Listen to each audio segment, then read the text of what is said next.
कार्तिक मास के शुक्ल पक्ष की एकादशी का पावन अवसर, जब भगवान विष्णु अपने शालीग्राम रूप में माता तुलसी के साथ विवाह के बंधन में बंधते हैं। यह अवसर देवउठावनी एकादशी के रूप में मनाया जाता है।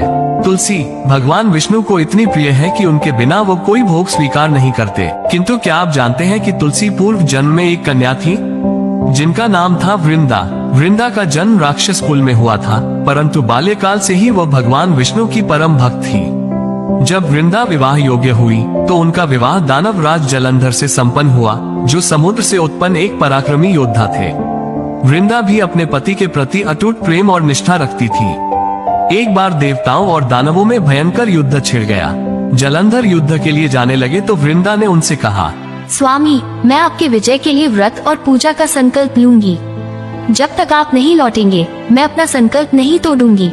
वृंदा के इस कठोर संकल्प और पवित्र व्रत के प्रभाव से देवता जलंधर को पराजित नहीं कर पा रहे थे। हार की कगार पर पहुंचे देवता भगवान विष्णु के पास सहायता मांगने गए। विष्णु जी ने कहा, वृंदा मेरी परम भक्त है, मैं छल नहीं कर सकता। परंतु देवताओं की विनती पर उन्होंने एक उपाय सुझाया। भगवान ने जलंधर का रूप धरा और वृंदा के महल में पहुँचे।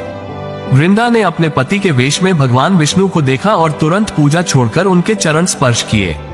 उनके संकल्प का टूटना था कि युद्ध में देवताओं ने जलंधर का वध कर दिया। जब जलंधर का कटा हुआ सिर महल में गिरा तो वृंदा ने भगवान विष्णु को उनके असली रूप में देखा। क्रोधित होकर वृंदा ने भगवान विष्णु को श्राप दे दिया कि वे पत्थर के हो जाएं। उनके श्राप से भगवान विष्णु शालीग्राम रूप में परिवर्तित हो गए।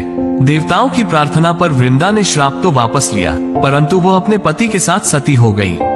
उनकी राख से एक पौधा उत्पन्न हुआ जिसे भगवान विष्णु ने तुलसी नाम दिया। भगवान विष्णु ने कहा, तुलसी, मैं तुम्हें अपनी अर्धांगिनी का स्थान देता हूँ। तुम शालीग्राम के साथ पूजी जाओगी।